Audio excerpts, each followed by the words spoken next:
Microbiota en sí es el cúmulo de microorganismos que viven en nuestro cuerpo. Bacterias, virus, levaduras, hongos, entre otros, conforman lo que denominamos microbiota intestinal o flora intestinal, que es el mismo concepto. Primero tiene una función de barrera intestinal, que nos protege de aquellos componentes que sean patógenos. La microbiota intestinal tiene bacterias que generan componentes que atacan a otras bacterias que son patógenas para el cuerpo humano. Entonces, la primera medida es que nos defienden de compuestos que podrían ocasionarnos enfermedades. Por otro lado, nos ayudan a mantener un equilibrio dentro del intestino.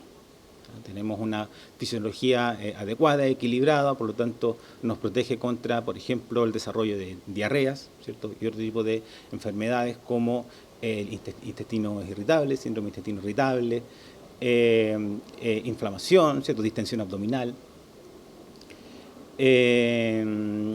entre otras similares.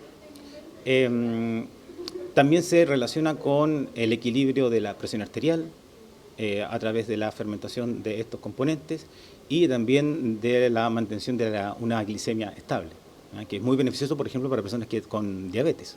Una microbiota equilibrada, eso depende de cada persona, de cada lugar, va a favorecer la salud de las personas en términos generales.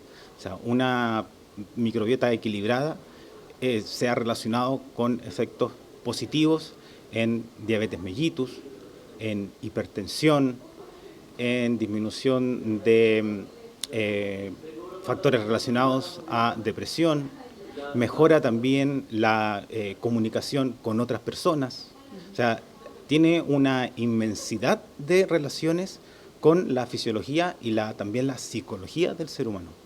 Le han puesto esa denominación y la realidad es que efectivamente la microbiota intestinal se relaciona con todos los sistemas, por lo tanto tiende a regular también factores como la percepción o las relaciones humanas. O sea, tienes estudios que demuestran, por lo menos en roedores, que mejora la capacidad cognitiva de los roedores. Entonces tienes un montón de asociaciones en microbiota intestinal. O sea, hay muchos. Básicamente las bacterias que están en el intestino se alimentan de aquellos alimentos que llegan hasta donde se encuentran. Por lo tanto, aquellos componentes nutricionales que resistan la digestión van a llegar al intestino y las bacterias del intestino, la microbiota, las va a fermentar y generar los efectos beneficiosos. Entonces, en ese contexto encontramos a las fibras dietéticas, compuestos que no son degradables, como los fructooligosacáridos, galactooligosacáridos, inulina, entre otros tipos de fibra. Y la otra vía por la cual estimular la microbiota intestinal es con el uso de bacterias, los probióticos. Los probióticos son bacterias vivas que cuando se ingieren tienen un efecto beneficioso en el huésped, o sea, en aquella persona que nos está consumiendo. Probióticos hay que entender que el probiótico es diferente del alimento fermentado. El alimento fermentado puede ser, por ejemplo, el kéfir, el chucrut, entre otros alimentos, pero el probiótico es la bacteria en sí. Por lo tanto, un alimento fermentado puede contener probióticos, efectivamente, pero habría que determinar cuál es, ¿okay? Cuál es el que está presente en ese alimento. Pero en términos generales, y atendiendo a la diversidad de bacterias que existen, lo más probable es que sí tenga bacterias probióticas.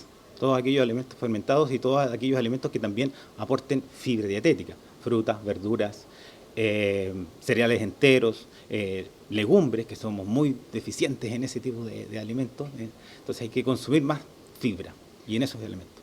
El exceso de alimentos, por ejemplo, muy altos en grasas saturadas, alimentos altos en carbohidratos simples, o sea, estos alimentos van a ser rápidamente digeridos y absorbidos por el cuerpo humano y no va a llegar ningún tipo de sustrato a la microbiota intestinal. Entonces se va a generar un desequilibrio, ¿cierto?, en los filos de la microbiota.